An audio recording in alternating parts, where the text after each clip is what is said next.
Boa noite, sejam bem-vindos a esta casa, encarnados e desencarnados. Estamos aqui mais uma vez para expor o Evangelho de Jesus e vamos fechando os nossos olhos, entrando em sintonia com a espiritualidade maior da casa, que prepararam o ambiente para essa noite, para que possamos receber a energia do Cristo, a mensagem do Cristo, através do comentário do Evangelho desta noite, pela nossa companheira Luciane,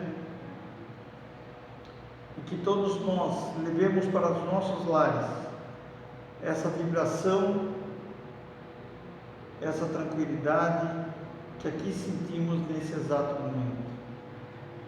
Muito obrigado, Senhor meu Deus, por tudo aquilo que nos deste, pelo nosso trabalho, família, saúde, casa. Obrigado pela proteção que temos dos nossos mentores espirituais. Obrigado, meu Deus, pelo amparo e orientação da espiritualidade maior dessa casa, equipe Joana de Ângeles. Graças a Deus, graças a Jesus.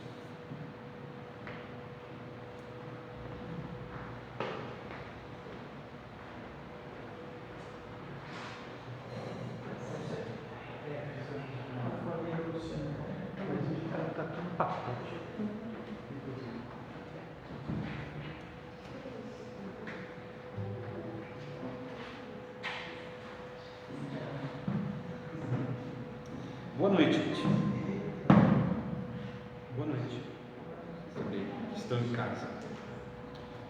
Hoje, estudo das parábolas, certo? Então, nós vamos estudar a parábola do fermento. Essas parábolas, elas estão todas no livro de Mateus. Mateus capítulo 13. Elas foram proferidas por Jesus dentro de um contexto específico. Qual é esse contexto? Isso daqui é a sequência a partir do sermão profético.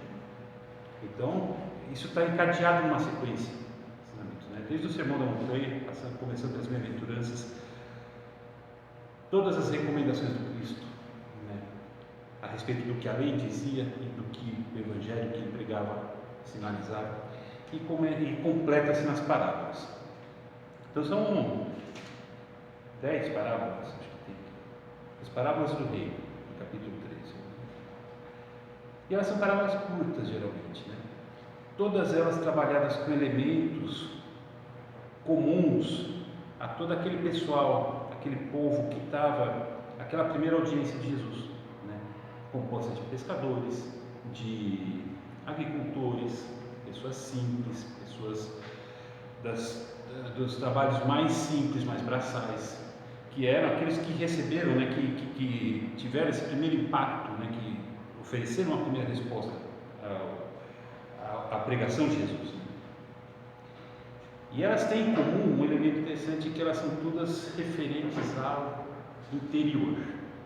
Tudo diz respeito ao interior de algo. Jesus usa os símbolos, né, os elementos como símbolos, mas todos eles levando ao interior de algo. Então nós temos a parábola da pérola, interior da ostra, o tesouro enterrado na terra, os peixes pescados pela rede, os peixes do mar, e aqui a parábola do fermento. A parábola do fermento é curtinha, ela tem um versículo só. Jesus contou-lhes ainda outra parábola. O reino do céu é como um fermento, que uma mulher pega e mistura com 3 porções de farinha até que tudo fique fermentado. Dá até para decorar essa. Então, a nossa missão é tentar buscar o significado, porque Jesus não veio trazer nada em vão. Ele não está dando uma receita de bolo, uma receita de pão. Aqui tem um conteúdo profundo. E esses conteúdos a gente precisa buscar entender, buscar compreender, né? Buscar o alcance, né? O sentido do que Jesus está querendo nos passar com esses ensinamentos, transmutados em parábolas, né? Metamorfoseados em parábolas. A parábola tem um detalhe interessante, um recurso pedagógico interessante, que é um recurso mnemônico. Ou seja, a gente consegue memorizar sem decorar, porque a gente vê a imagem que está contando. Porque, como se usa essas alegorias, né? Como se usam esses elementos do dia a dia, os elementos comuns ao trabalho, à vida cotidiana das pessoas, então aquilo estabelece uma ligação rápida com os nossos recursos mais profundos de memória. Então é fácil de lembrar. Falar da parábola do fermento, claro, está levedando o pão. Então, a parábola do tesouro enterrado, a parábola do peixe, né, as redes que são lançadas no mar para pegar peixe, enfim, são coisas que gravam na memória, sem precisar decorar o texto. A gente consegue captar o sentido, pelo menos o sentido literal, a gente já tem o texto, mesmo sem saber decorar. Agora, o significado a gente precisa refletir. Então, daí a gente vai entender, então, tentar buscar aqui, dissecar essa pequena e breve parábola. O reino do céu é como fermento, que uma mulher pega e mistura com 3 porções de farinha, até que tudo fique fermentado. Bom, o fermento, que a mulher pega e mistura nas porções de farinha, para que tudo fique levedado, que fique fermentado. Tentamos então entrar no contexto em que aquilo foi ensinado. Quem estava ouvindo aqui? Vamos nos colocar no lugar daquelas pessoas que estavam ouvindo Jesus. Eram pessoas simples, eram pessoas que tinham uma vida muito simples. Entende? As coisas que eram feitas, as coisas que proviam a subsistência daquelas pessoas eram coisas simples, eram coisas que elas próprias faziam. Então tinha a agricultura de subsistência, tinha a pesca dos peixes, tudo que elas proviam para o seu sustento, elas providenciavam. Entende? E o alimento principal que existia naquela época era o pão. O pão era mais fácil de fazer. O pão era algo acessível a todos. Então daí usar a figura da farinha levedada para fazer o pão, porque todo mundo conhecia aquele processo. Era comum, todo mundo precisava fazer o pão para se alimentar e sabia que ele tinha que fazer. Então era algo acessível, as pessoas conseguiam entender o que estava se falando. E de fato, quem sabe fazer pão aqui, né, você prepara a massa com a farinha e depois precisa acrescentar o fermento. Qual que é o papel do fermento? Faz a massa, você deixa a massa descansando depois do fermento, ela vai crescer, para depois levar ao forno. Então, o fermento tem esse detalhe muito importante. Como Emmanuel fala, o fermento é uma substância que estimula as demais substâncias. O fermento em si ele não é um ingrediente para compor o pão, ele é um ingrediente que vai estimular os demais ingredientes a assumirem sua forma, a darem a sua forma final. Então, pegando por esses elementos, como é que a gente pode traduzir isso de acordo com aquilo que Jesus estava ensinando, com o propósito dos ensinamentos do Cristo? 3 elementos. A gente tem o fermento, a gente tem a levedura e a gente tem a farinha. Então, vamos começar por onde? Vamos começar de trás para frente. Qual que é o cúmulo do processo? O pão. Você faz todo esse processo, junta tudo, fermento, descansa, fermento, para sair o pão. O que é o pão? O que seria o pão para Jesus nessa parábola? O que a gente poderia entender então como pão, o resultado do processo? Que é, vamos dizer assim, é o objetivo da parábola. Ela conduz até isso. O pão, a gente pode pegar um exemplo no próprio Evangelho. Quem é pão no Evangelho? Onde a gente encontra uma identificação de pão no Evangelho? Alguém disse: eu sou o pão da vida. O Cristo é o pão da vida. Aquele que se alimentar de mim não terá fome, porque ele sacia não o corpo, a matéria, ele sacia o espírito. Ele dá satisfação para o espírito, sustenta o espírito. Então, o pão é o Cristo. Agora,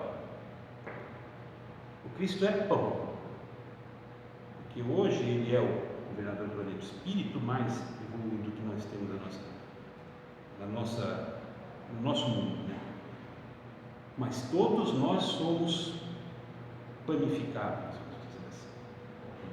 Todos nós, em perspectiva, somos pães em potencial.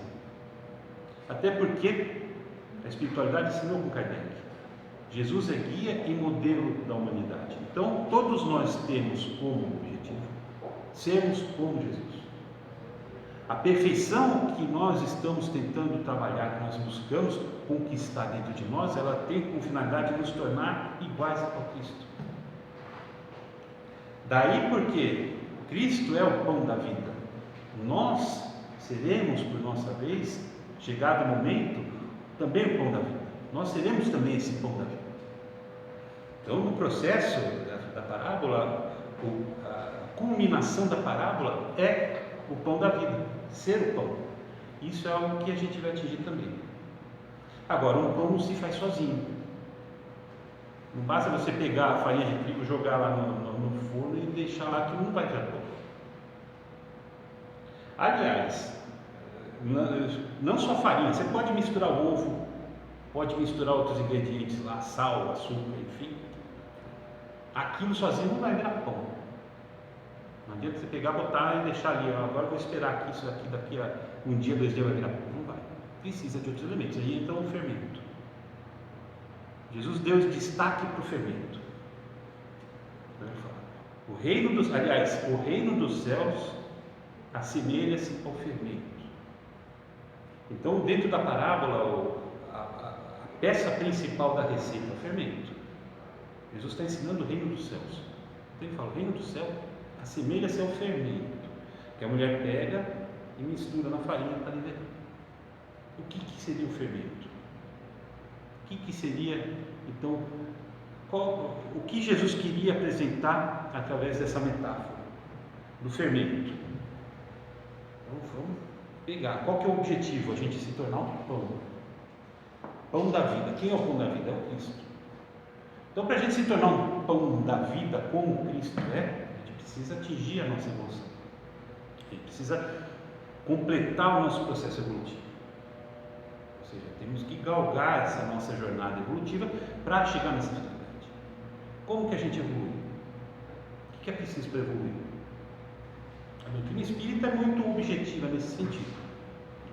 A doutrina espírita, aliás, na introdução do livro O Espiritismo, na sua mais simples concepção, né, que é um dos livros básicos que Kardec resume os princípios do Espiritismo, né, ele coloca bem claro isso, né, o Espiritismo, primeiro com o aspecto ciência, né, o estudo do espírito, suas relações com o mundo material, as implicações que disso decorrem.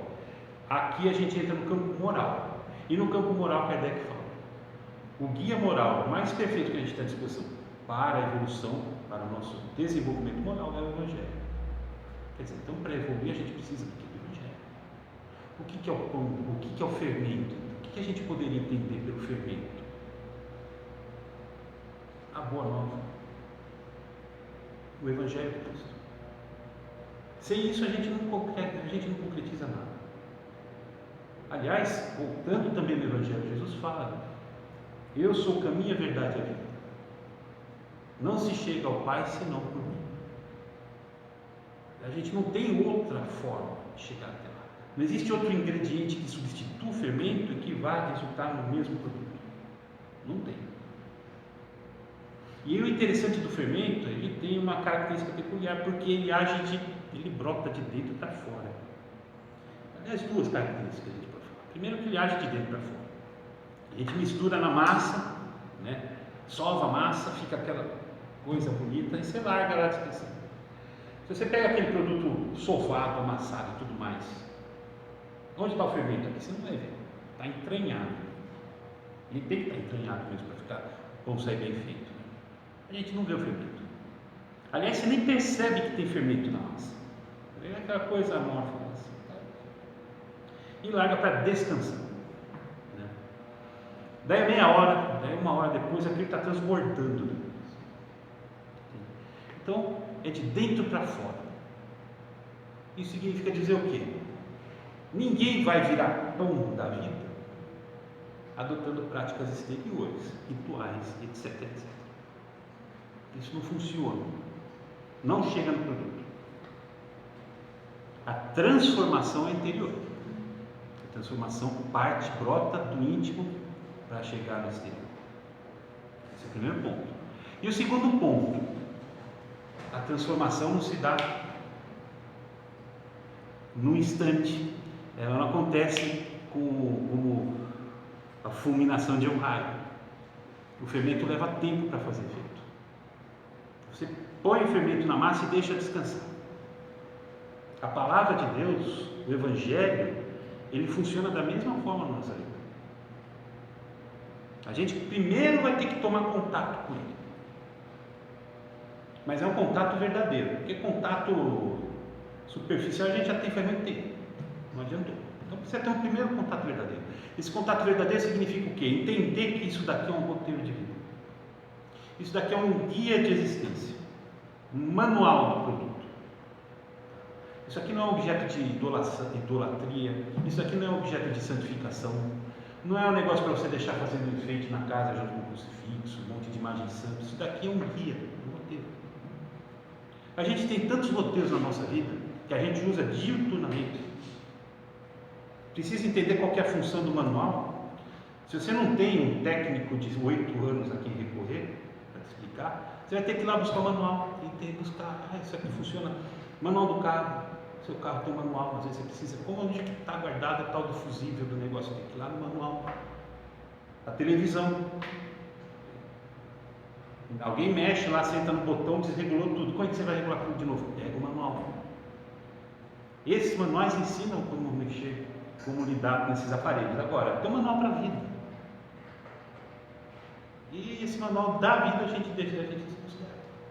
Então, o fermento, para começar a fazer efeito, ele tem que então ser devidamente colocado na massa. Colocar devidamente esse fermento significa entender primeiro que o Evangelho é o roteiro. Que esse roteiro aqui precisa, a minha existência precisa estar conformada com esse roteiro. É o primeiro passo. Porque depois disso, aí a gente vai começar a entender como pôr isso em prática. E pôr isso em prática não é algo que acontece também do dia para a noite.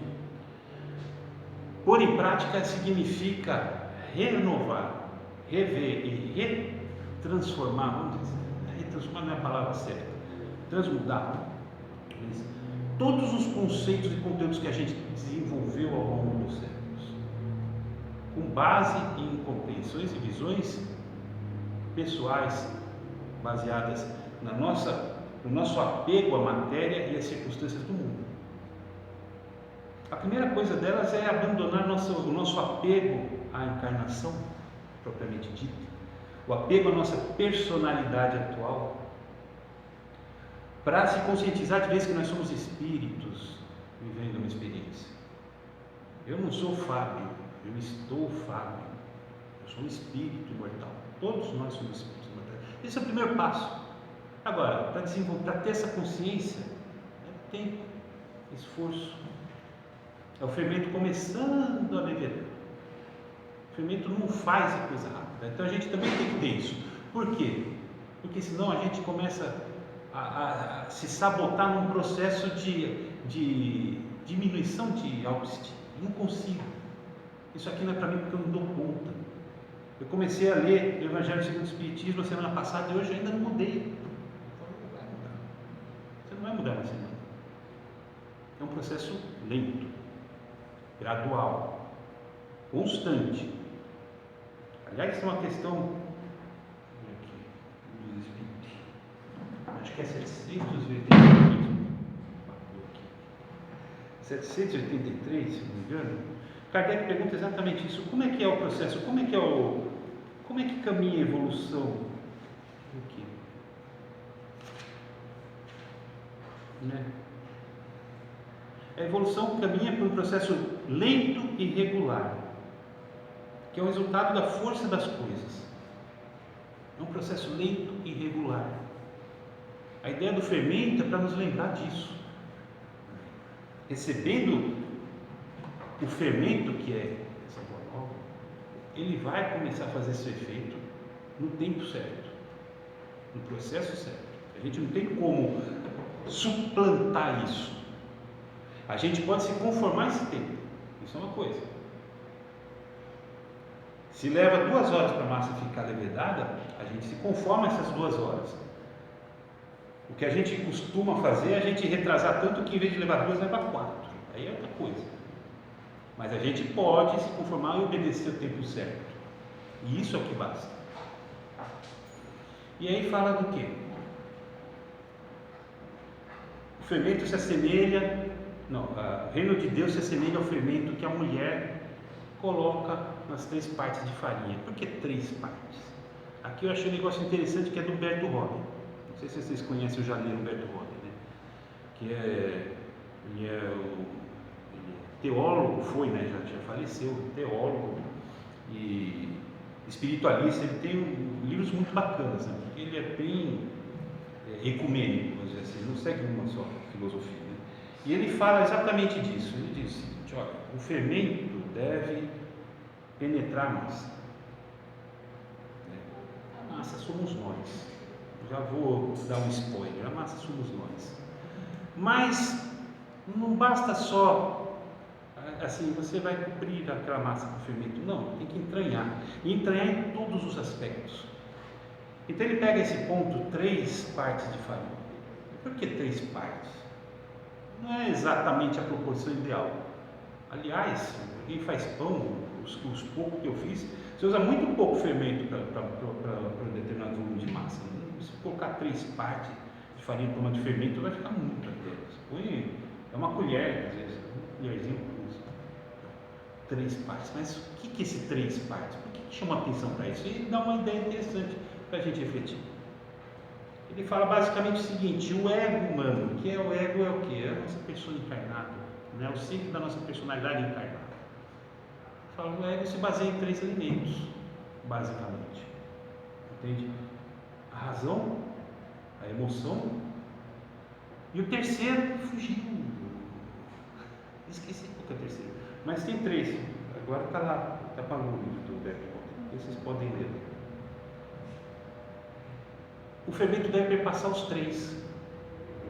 Os 3 são ligados à nossa vida terrena. Os 3 são ligados à encarnação. E a gente tem que dar conta disso. Porque a encarnação tem que ser bem vivida, bem aproveitada para a gente concretizar o nosso progresso. Senão não funciona. Agora, todos os aspectos da nossa vida terrena, da nossa vida material, devem estar perpassados por esse fermento. Então não é para separar. Coisa que a gente está acostumado a fazer. Hora da igreja, agora eu vou na missa, é hora de ser bom. Aí você vai na missa, ou vem no centro, das 7 às 7h30 eu sou bom, porque estou no centro. Aí das 8 às 9h30 é hora do jogo, aí eu vou brigar lá no bar, encher a cara e brigar, ainda mais se o Palmeiras perdeu hoje. Como se fosse setorizado, não é. Tudo tem que ser perpassado por esse fermento. Todos os aspectos da vida material, todos os aspectos componentes do ego, do ser encarnado. Não do espírito, estou falando do ser encarnado.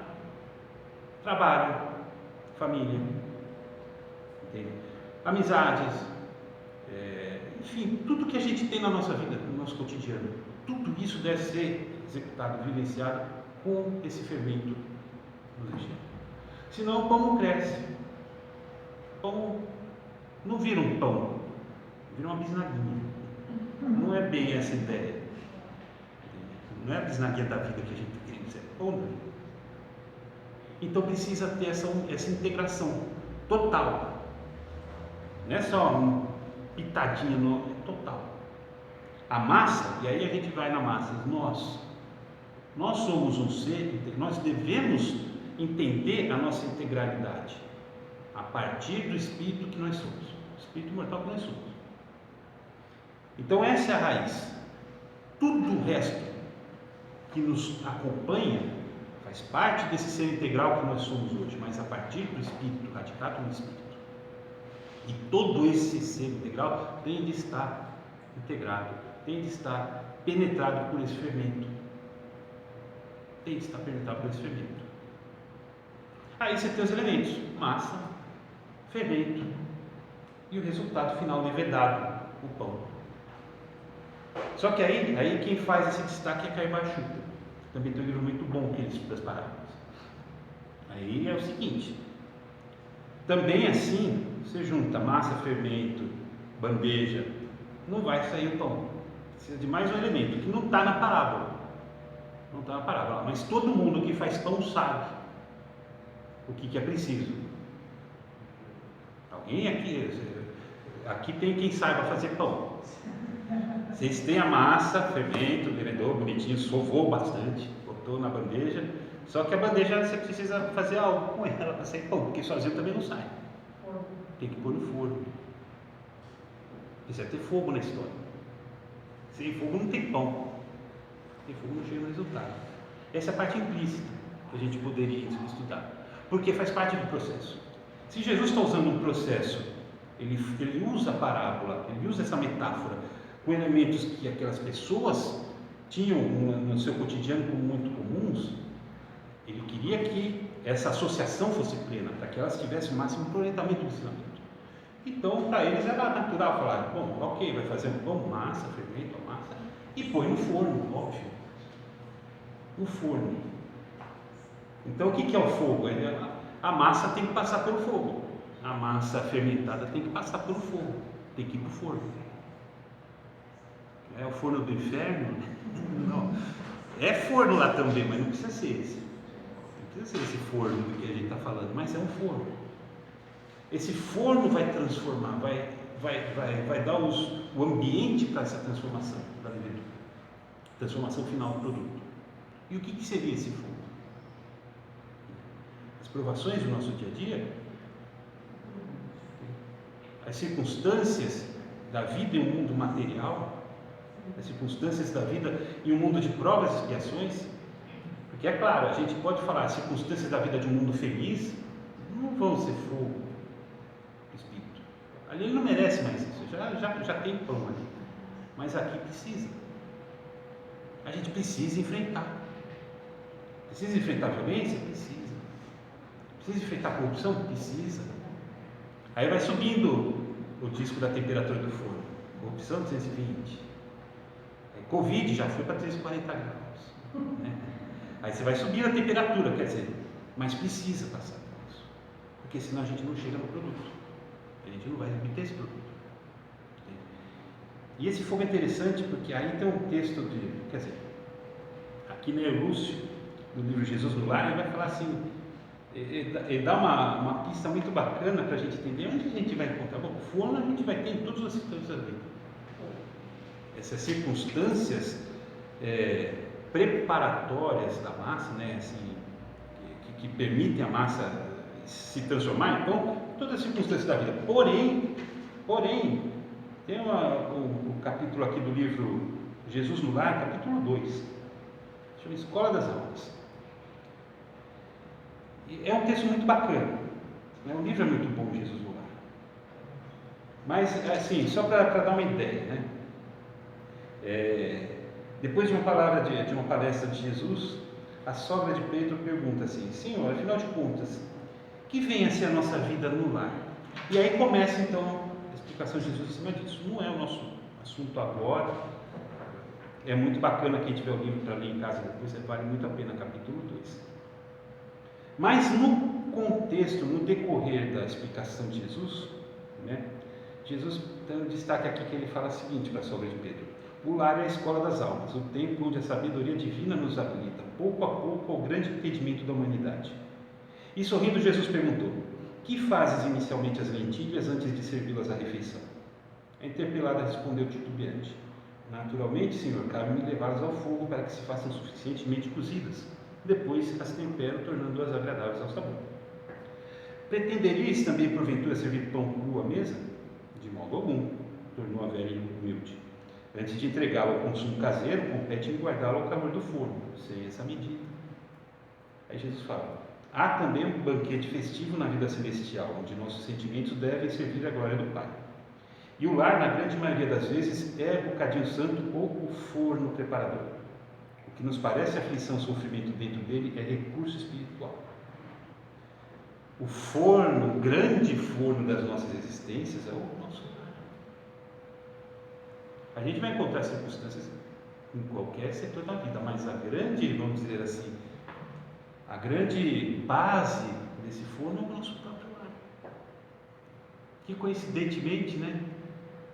Que curioso, né? Por que será que essa coincidência? Onde a gente costuma encontrar a grande parte das nossas tribulações, dos nossos conflitos, dos nossos tropeços, com base no lar. O lar considerado como o ambiente da nossa família, né, vamos dizer assim. Desde a família mais íntima, né, aquela marido, mulher, filhos, mas aí tem os agregados, irmãos, pais, netos, nossa família, radicada no lar, né? É a grande base desse forno. Então, se a gente começa então a juntar essas peças, né, a gente vai começando a ter uma visão mais ou menos, olha, tudo bem, essa massa, nós precisamos ser levedadas, precisamos ser fermentadas para crescer. Do contrário, a gente não cresce. Agora, para crescer também não basta sofrimento, precisa do forno. E é um forno que eu encontro, está à disposição da minha vida. Aliás, a gente está no forno, basicamente, né? Mas a gente tem que aproveitar esse forno para se transformar nesse produto final que Jesus nos comprou, que Ele nos espera, todos sejamos, né? Não é só Ele que tem o privilégio de ser o pão da vida, Ele já é, mas Ele espera que todos nós também chegamos a esse ponto, porque o pão alimenta, e por mais que tenha gente crescendo e se transformando nesse processo, burilando da massa para o pão, ainda tem muita gente que não está nem no levedo, nem na farinha junta, precisa. Tem muita gente que precisa de alimento, e esse pão só precisa às vezes se multiplicar, ele precisa de outros também para poder ampliar o raio de ação. É necessário que esses pães que nós ainda estamos projetando ser, a gente possa se concretizar nisso, para cumprir o nosso papel. E você vê, isso daí é um versículo, é uma parábola de um versículo só. A gente ainda podia desenvolver muito isso daqui.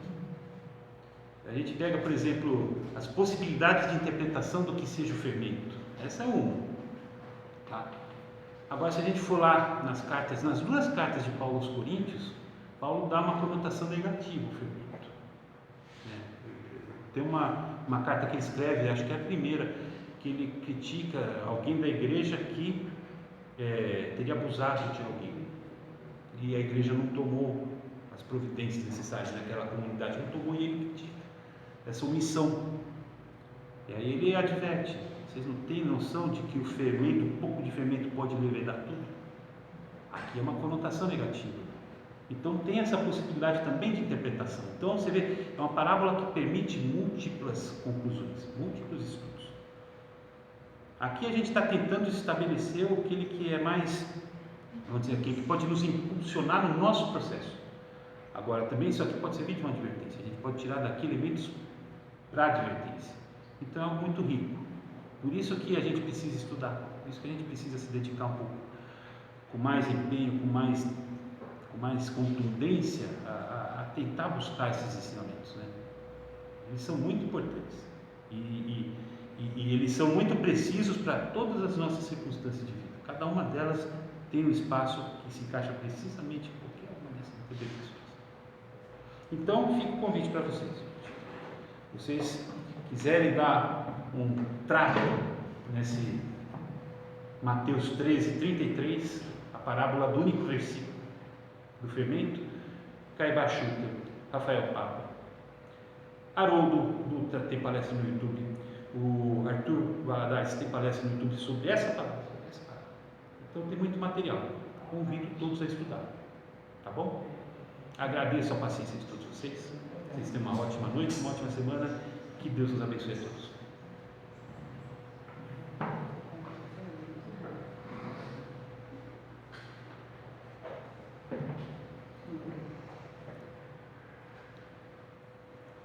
Elevando o nosso pensamento, nos unindo, nos emanando nessas vibrações tão abençoadas que esse ambiente nos oferece, esse ambiente que foi preparado pela espiritualidade maior para nos receber por mais uma rodada de estudos, de reflexão e de meditação sobre o Evangelho do Cristo à luz da doutrina espírita de Allan Kardec. E com muita gratidão no coração, a gente agradece com pleno reconhecimento a todos esses amigos espirituais que de alguma forma participam conosco desse nosso processo de transformação e de desenvolvimento pessoal. Aos nossos mentores, aos mentores da casa, aos mentores desse estudo, o nosso profundo obrigado, o nosso profundo reconhecimento e agradecimento por toda a amizade que nos é dispensada, pela inspiração, pela confiança que nos é infundada e pelo acompanhamento, pela torcida que nos dispensa nesse nosso conquistar paulatino e gradual que tentamos implementar na nossa existência, mesmo diante dos tropeços e das dificuldades do mundo. E levando mais pensamento, a gente vai agradecer àquele que é a razão pela qual estamos aqui hoje, que nos trouxe esse Evangelho bendito, que nos exemplificou passo a passo a sua vivência e que permanece diuturnamente no nosso horizonte, como um farol a nos guiar, a nos orientar, indicando a jornada correta, nos infundindo serenidade, confiança, força e fé, para nela prosseguir, superando as nossas deficiências, as nossas dificuldades. A Ti, Jesus Cristo, nosso Mestre, nosso muito obrigado pelo Seu amor, pela Sua misericórdia, pela Sua paz. E a Ti rogamos Suas bênçãos, para que aqueça cada coração aqui presente hoje. Que cada irmão possa sair daqui hoje mais renovado na sua esperança e na sua fé de se tornar, pelo seu exemplo, cartas vivas do seu Evangelho, de exemplificar esses ensinamentos que estamos estudando aqui hoje, no nosso dia a dia, na convivência com todos aqueles que nos rodeiam, para que a gente, pelo nosso exemplo, possa dar a nossa contribuição, transformando essa família humana, ainda tão necessitada de despertar para as realidades espirituais, uma família cada vez mais integrada e unida nos laços mais profundos de fraternidade, de amor e de paz emanados do nosso Pai. Que assim seja, graças a Deus e graças a Ti.